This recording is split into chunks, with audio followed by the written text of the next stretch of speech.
मुख्यमंत्री देवेंद्र फडणवीसांनी आज मनसे अध्यक्ष राज ठाकरेंच्या घरी जाऊन पाहुणचार केला। सकाळचा चहा आणि नाश्ता साधारणपणे 1.25 तास चालला। आपल्या व्यस्त शेड्यूलमधून एवढा वेळ मुख्यमंत्र्यांनी राज ठाकरेंना दिल्यामुळे अर्थातच चर्चांना उधाण आलं।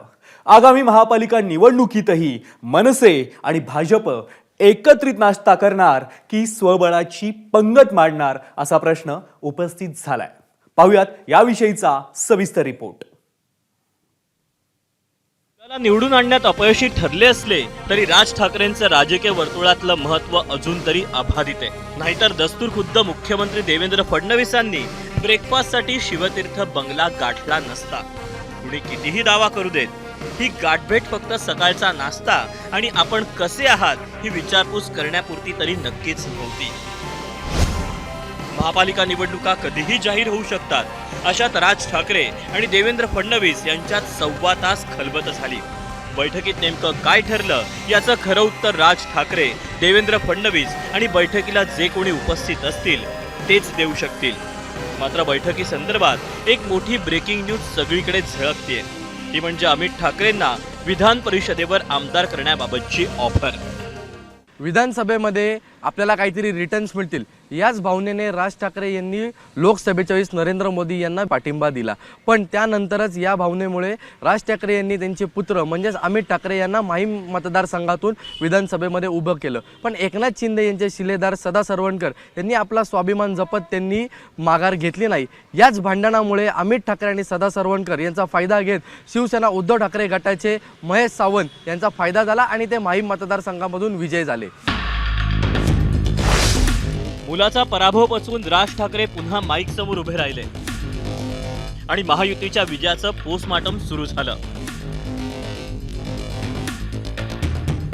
मी तुम्हाला आज काय सांगायला आलोय, या मतदानावरती जाऊ नका। लोकांनी आपल्याला मतदान केलेलं आहे, फक्त ते आपल्यापर्यंत आलेलं नाहीये। तुम्ही असं कुठेही मनामध्ये धरू नका की लोकांनी आपल्याला मतदान केलं नाही। लोकांनी मतदान केलं, पण ते केलेलं मतदान कुठेतरी गायब झालं।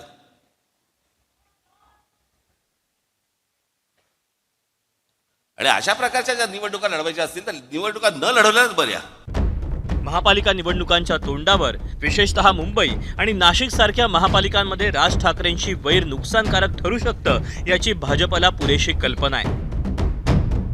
स्वबळावर काहीच करिश्मा करू न शकणाऱ्या मनसेचं इंजिन आपल्या ट्रेनला जोडून विजयापर्यंतचा प्रवास सुकर करता येऊ शकतो हे भाजपला माहिती आहे। या सगळ्या पार्श्वभूमीवर देवेंद्र फडणवीस आणि राज ठाकरेंच्या भेटीकडे राजकीय पंडित पाहतायत। आजवर वेगवेगळ्या निवडणुकांमध्ये राज ठाकरेंमुळे झालेल्या प्रत्यक्ष अप्रत्यक्ष मदतीची भाजपकडून परतफेड झालेली नाही। त्यामुळेच भाजपशी केलेली हातमिळवणी घोडचूक होती असं विश्लेषण विधानसभेनंतर झालेल्या मंथनावेळी मनसे नेत्यांनी केलं होतं। असं असलं तरी मनसे स्वबळावर काहीच करू शकत नाही आणि हातमिळवणीसाठी सध्या भाजप सोडून कोणताच विकल्प दिसत नाहीये। हे समीकरण लक्षात घेऊन भाजपनं राजपुत्र म्हणजेच अमित ठाकरेंना विधान परिषदेची ऑफर तर दिली नाही ना असा प्रश्न चर्चिला जातोय। मात्र अशा कुठल्याही चर्चा झाल्या नाही असं स्पष्टीकरण देत देवेंद्र फडणवीसांनी राजकीय चर्चांचं खंडन केलं। ही कुठलीही राजकीय भेट नाही। मी मुख्यमंत्री झाल्यानंतर राज ठाकरेजींचा मला अभिनंदनाचा फोन आला। त्यावेळेस मी त्यांना सांगितलं होतं मी घरी येईन। त्याप्रमाणे मी आज घरी गेलो होतो। ब्रेकफास्ट त्यांच्या घरी मी केला, गप्पा मारल्या आणि मग या कार्यक्रमाच्या ठिकाणी आलो। या बैठकीचा किंवा या आमच्या ज्या काही गप्पा आहेत यांचा कुठलाही राजकीय संदर्भ नाही। केवळ एक जी मैत्री आहे त्या मैत्रीकरता मी त्यांच्या घरी गेलेलो होतो। आता प्रश्न हा आहे की फक्त विधान परिषदेच्या आमदारकीच्या मोबदल्यात मनसे महापालिका निवडणुकीत भाजपला मदत करणार का? आणि ही मदत युतीच्या स्वरूपात असणार की आतून बाहेरून पाठिंबा देण्याच्या स्वरूपात हा देखील प्रश्न अनुत्तरित आहे। तुर्तास इतर पक्षाचे नेते राज ठाकरे आणि देवेंद्र फडणवीसांच्या भेटीची खिल्ली उडवण्यात मग्न आहेत। राज ठाकरे यांनी शिवाजी पार्कला एक कॅफे खोललेला एवढंच मला माहिती आहे। तिथे लोक चहा पाण्याला येत असतात सातत्यानं आणि तो सगळ्यांसाठी खुला आहे आणि चांगली गोष्ट आहे। राजकारणामध्ये असं चहापान होत असतं आणि एक चांगला कॅफे असेल तर लोक जात येत राहतात, लोकांना छान नजारा समोर पाहायला मिळतो, बसायला जागा मिळते उत्तम. राज ठाकरे यांचा पॉलिटिकल रिलेव्हन्स संपत चाललेला आहे. त्यामुळे राज ठाकरे कुणावर बोलतात आणि त्यांच्याकडे कोण जातं याने आता फार महाराष्ट्राच्या राजकारणात उलथापालथ होईल असं वाटत नाही. महाराष्ट्रातली जनताच काय, मनसेच्या पदाधिकाऱ्यांना सुद्धा आता ही गोष्ट यूज टू झालेली आहे. नाही, आता हे पोहे खाण्याचा, चहा पिण्याचा कार्यक्रम बरेच दिवस झाले आम्ही बघतो. आता मला वाटतं की हे बघून खूप झालं, खाऊन आता पोहे खूप झालं. लग्न कधी करता याची प्रतीक्षा आता महाराष्ट्रातील लोक बघत आहेत. म्हणजे एकदा पोहे खा, पाहून घ्या, आता एकदा झालं, दोनदा झालं, एकदा करून टाका शुभमंगल. चर्चा चर्चा चर्चा अधिक त्यावर चर्चा होण्यापेक्षा देऊन घेऊन मोकळं होणं परवडलं, असा आमचा त्यांना सल्ला आहे. छुपके छुपके प्यार कितने दिन चलेगा, जरा खुल के आओ, लोगों को भी पता चले कि तुम्हारे प्यार में कितना दम है.